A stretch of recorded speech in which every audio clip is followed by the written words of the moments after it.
What's going on, guys? Got another comic book haul for you. This one's going to be pretty short, only about 10 books or so, but just wanted to put something up and run through. These first few I paid more than $1, which I don't normally like to do, but some cool stuff in here that I hadn't seen before, so I picked it up.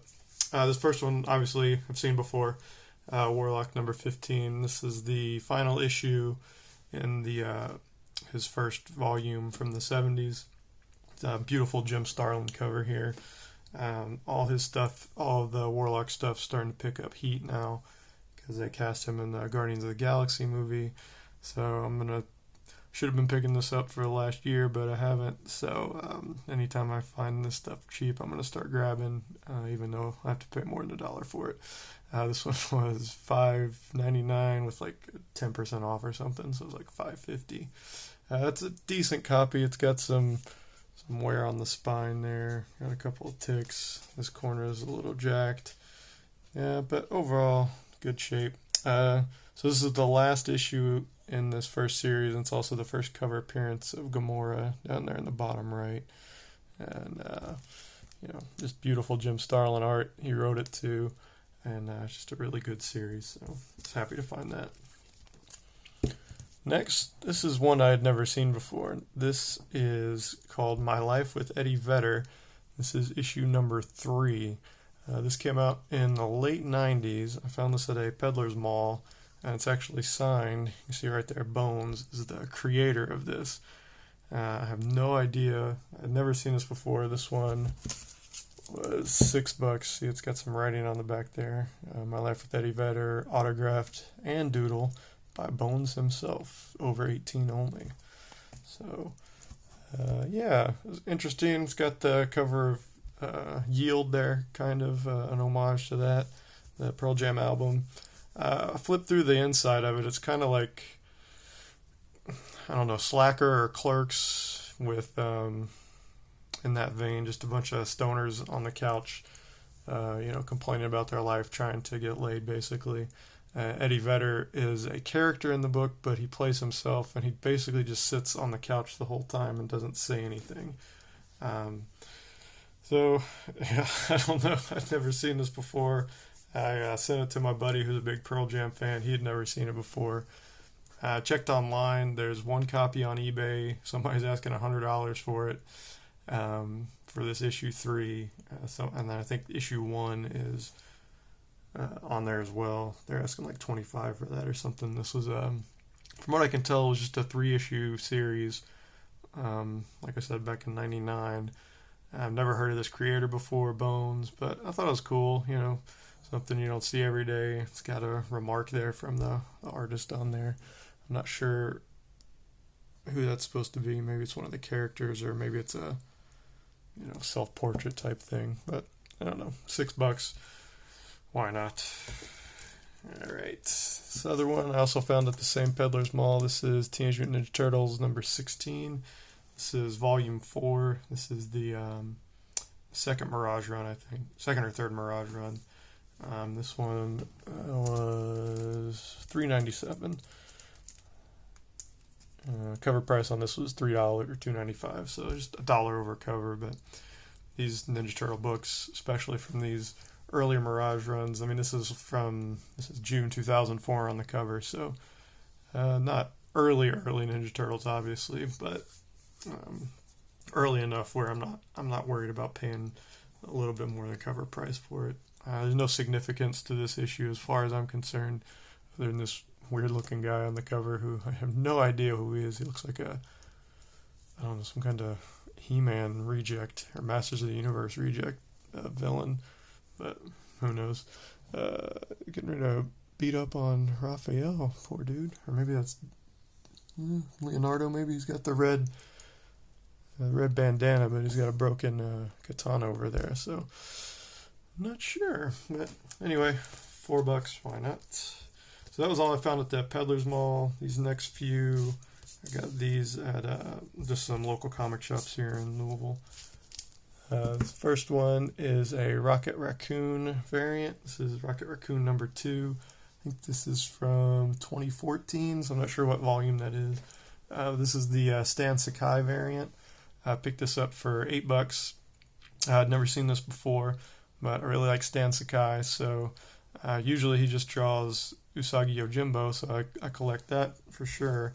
But sometimes he draws other stuff from Marvel. He recently did a Deadpool, whatever that miniseries is out right now, like Black, White, and Red, White, and Blood, or Black, White, and Blood, I don't know.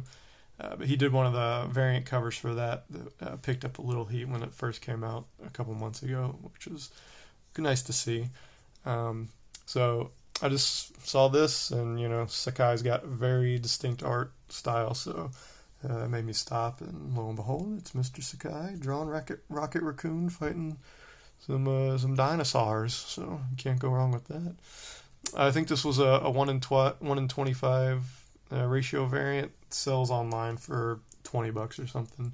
People ask 40 or 50, but most of the recent sales have been around the $20 mark. But I'm going to keep this one in my personal collection, so I was happy to find it. Next one is Origin of Richard Rider Nova. This was $5. This was cover price. This is just a reprinting of Nova's issues 1 and 2 from the first solo series from the 70s. Again, Nova is kind of like Warlock and Captain Marvel, just that cosmic Marvel characters I really like. So I'm going to definitely start picking up Nova stuff now too before he hits the MCU and gets crazy like Warlock. I don't have issue 1 or 2 from his solo series. Issue 1's the most expensive for sure. I think copies of that are going for around $100 now or something. So that's why I picked up this. This is just issues 1 and 2 from that first series, like I said, that talks about his origin. Something cool on the inside, I was flipping through though. It starts off, I guess, in present day, or whenever this was printed in the early mid-2000s. So it's got the art style from, the current artist on Nova at the time. And then I guess down here, he's watching like a holovid videotape of his origin or something. And then it switches back into the original art from those Nova 1 and 2 issues from the 70s. So I thought that was kind of cool. So it just goes back, reprints issues 1 and 2, and then when it gets to the end, it goes back into the current art style. So that's kind of cool. You can see them both on the same page there. And then there's the covers to the original 1 and 2. So just something cool. $5, cover price. Why not? I was feeling generous when I found that, after I found that Rocket Raccoon book, so no biggie. Alright, the rest of these books are dollar books now. This is more my wheelhouse, so these. Pull these off here. Alright, so we'll start with some Halo. Goodness, this was $1. So this is the Halo graphic novel preview. This is a very skinny comic. It's maybe 10 pages. It's a preview of the graphic novel, obviously. That's what it's called. So that's what it is. This heated up about a month ago when that trailer dropped for the Halo series. People are asking like $70 for this online. It's selling for about 50 or 60. So I'm going to try to flip this. I liked Halo. I played it a lot, but I don't really care too much to keep it if I can flip it for that.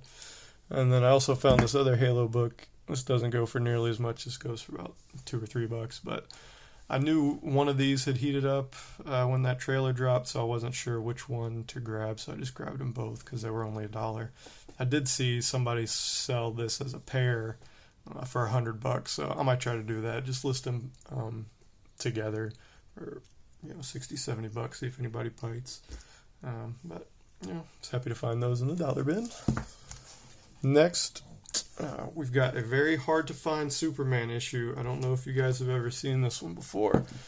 This is Superman 75, The Death of Superman. Obviously, I wish it was in the black bag because I still haven't found one of those in the dollar bin. But I've got I think a second and a fourth printing of this, and this is the newsstand version. So that's kind of cool. For $1, why not? Just iconic book from the 90s. You know, I think I'm pretty much going to buy this one anytime I see it, especially if it's in good shape. But still hunting for that black back version. Hopefully I'll find it in the dollar bin one day. Next, got another 90s DC book. This is Catwoman #1. This is from her, I think this was her first solo series. I'm not 100% sure about that, but I think it was. But it's got the embossed cover from the 90s. Got, I think it's, let's see, it's the trade dress, her, and her whip are embossed. Everything else is flat. So that's kind of cool. You know, you find these littered in the dollar bins. The condition was really good though, because there's no bagger board, anything. So I was happy to find that for $1. Obviously, it doesn't sell for anything, but you know, it's kind of cool nostalgic kick. All right, we've got this book, Grendel #4. This was from late 80s, I think.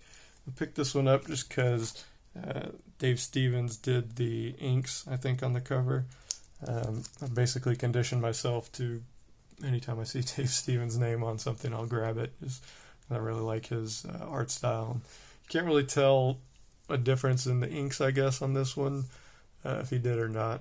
But, you know, I guess I'm not discerning enough to tell the inker's style on things. It's much easier with pencils, obviously, but inkers, it's a little harder to tell, or for somebody stupid like me, I can't tell. But it's all Dave Stevens on there, so I snagged it.